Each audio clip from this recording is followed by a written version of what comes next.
Hello guys, welcome back to my channel.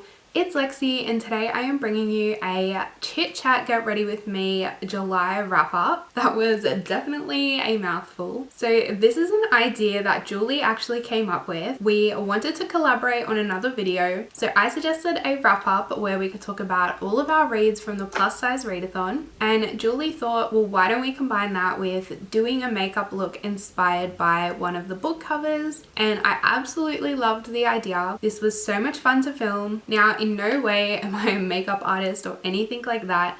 I literally just do it for fun. And keep watching if you want to see how I came up with this look and which book this is inspired by. I read a total of 4 books this month, which I will also be discussing in the video. So without further ado, let's jump straight into the video. So I'm going to start by applying some primer.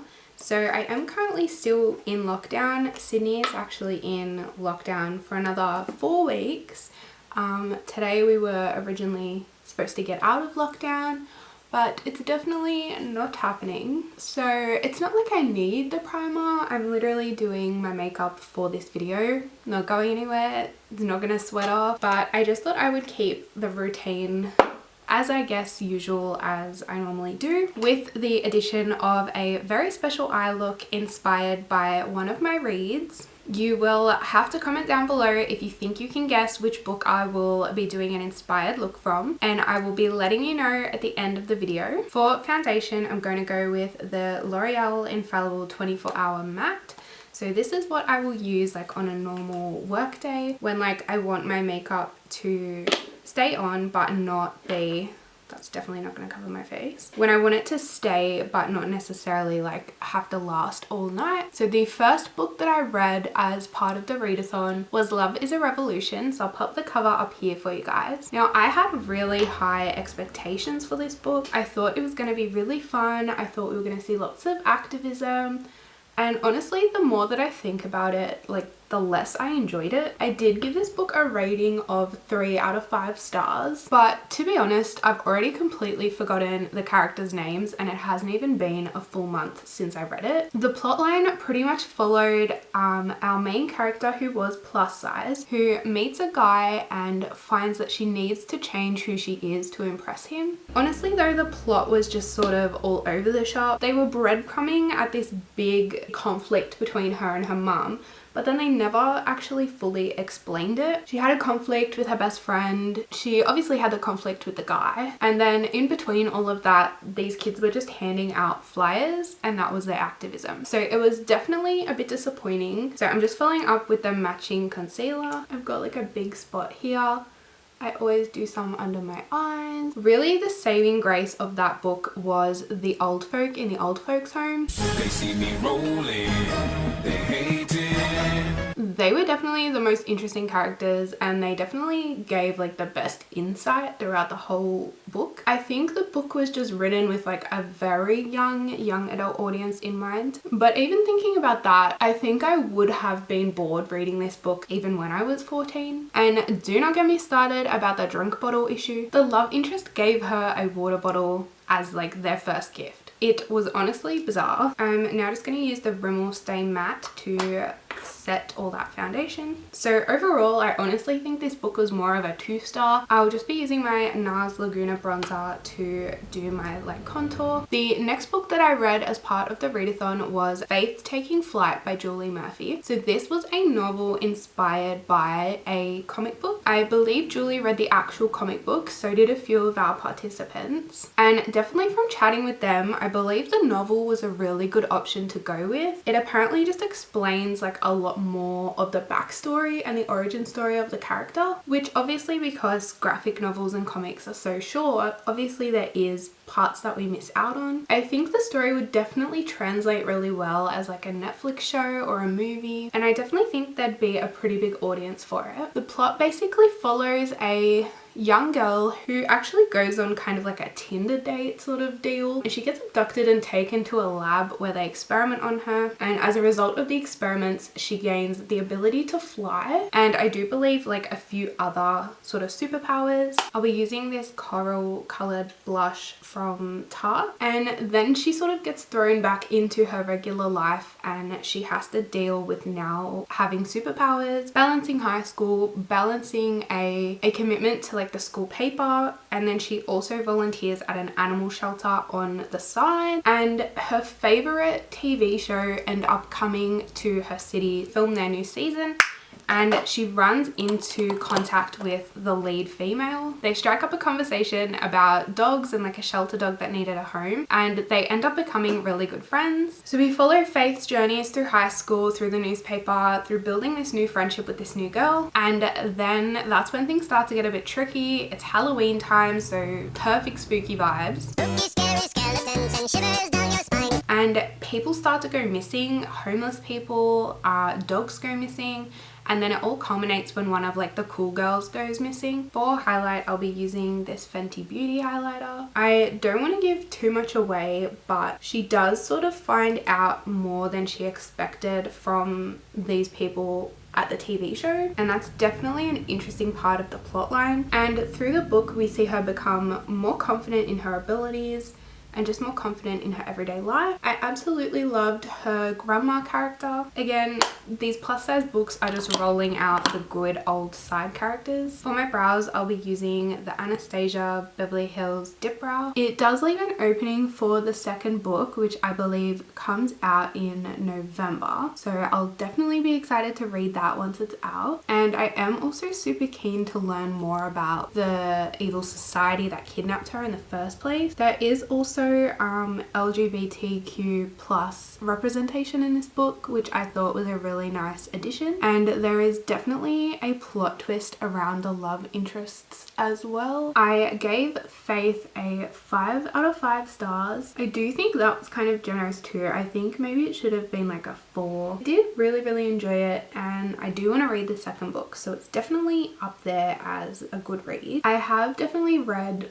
better 5-star books though. The next book that I read as part of the readathon was, spoiler alert, by Olivia Dade. Neither me or Julie know how to pronounce it, so apologies in advance. We also read this one at the same time as each other, and I think that definitely helped us to be able to get through it. Okay, so we are going to move on to the eyes. I barely wear eyeshadow in general, only sort of when I go clubbing or like a special event. I honestly just did not vibe with it for like the first whole half of it. I just hated that they didn't introduce the TV show well enough. Like, they didn't explain it, but then they expected us to just care about it. So the eyeshadow palette I'm using is the Too Faced Pumpkin Spice. Got a nice range of colors. There just really should have been a prologue or something like that where we sort of got to know who these characters were from the TV show, rather than just jumping straight into like the fanfic about them. I just feel like because we weren't connected to them, the whole first half of the story was just pretty boring and blah. So the main girl was a geologist who does cosplay on the side, but because she's plus size, she just really didn't share it with anybody in her life. It was just done sort of on the side. And the love interest was an actor in the show that she cosplays for, but he secretly also writes fan fiction while being dyslexic, and the two of them talk online in the fanfic community, but they've never met in real life. Then all of a sudden she's changing jobs, so she decides that she does want to post online about her cosplaying. So she one day just posts a photo. As you would expect, lots of trolls end up coming for her. Love interest saves the day by proposing that they go on a date. Obviously she accepts, and the date is just so boring. Even she says it. She's like, I don't know what I'm doing here. But then all of a sudden his like personality shines through and the date gets a little better. From there they then like have a second date and blah blah blah. Like, they get together obviously. I absolutely hated like the first sexy scene.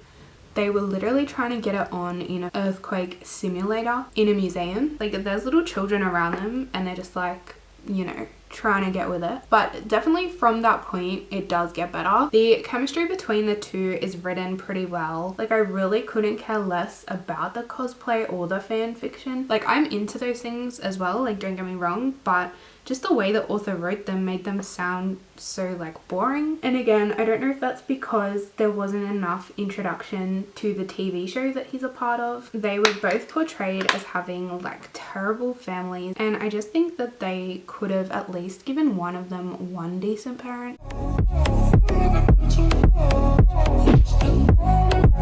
As I said though, I did start to enjoy it more like in the last half, and definitely like right at the end it got a lot better. They had like a few stupid fights, as I guess normal couples do, and they did sort of work through them. The ending scene was definitely a bit cliched, but it was super cute, and it is always nice to feel, I guess, rewarded at the end of the book for continuing all the way through. So I ended up giving this one a 3-star. Again, it may have even actually been a 2-star, and I just was feeling pretty generous.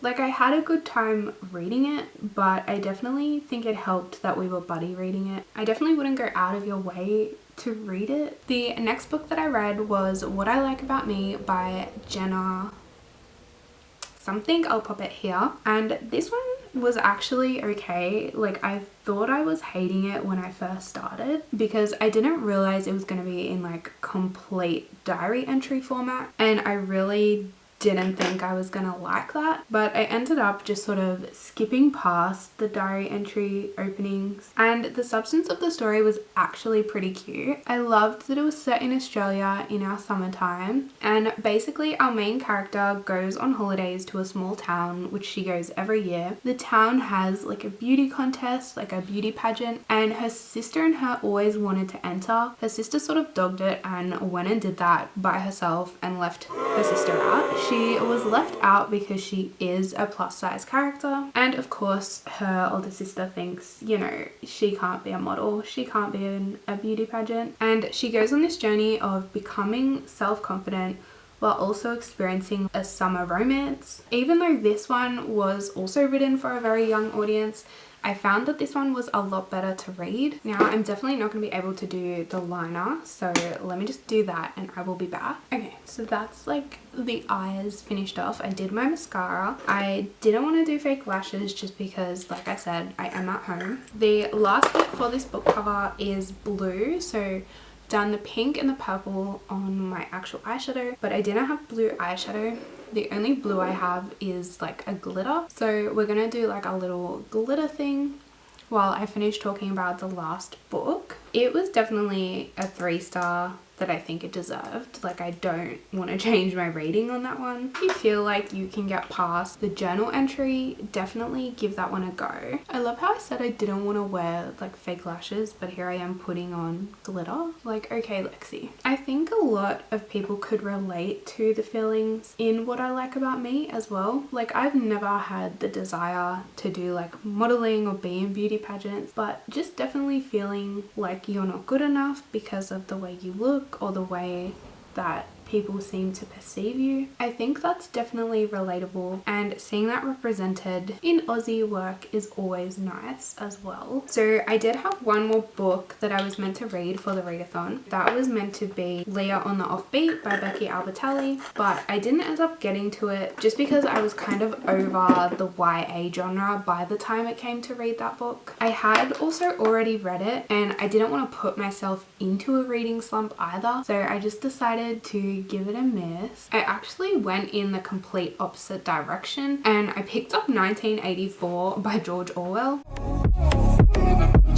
It's a classic I've wanted to get to for quite a while. Thinking about pandemics and thinking about how this will one day all be history definitely inspired me to pick it up. I have been really enjoying it so far. Considering it was written in 1949, I did think I was going to struggle, but it's just so relevant. Like it's It's crazy. Like, you can see how Margaret Atwood got the idea for The Handmaid's Tale. Just knowing about both of them and living in today's society, I'll probably keep updating my Instagram with my thoughts on 1984. So definitely make sure that you're following me if you want to keep up with that. Let me know if you want a review of it. I'd be happy to film it if people want to watch it. But this is, I guess, the completed look. I think I've done everything. We have eyes, we have eyebrows, lips, we have lipstick on our teeth. Okay guys, so this is the completed look. I don't really own much blue, so I've gone with this little top, and it has like a matching cardigan. I've just done like a gold accessory, and yeah, this is the look. So if you haven't guessed already, this look is inspired by Faith Taking Flight. So the purple and the pink is what's in the eyeshadow, and then like I said, for blue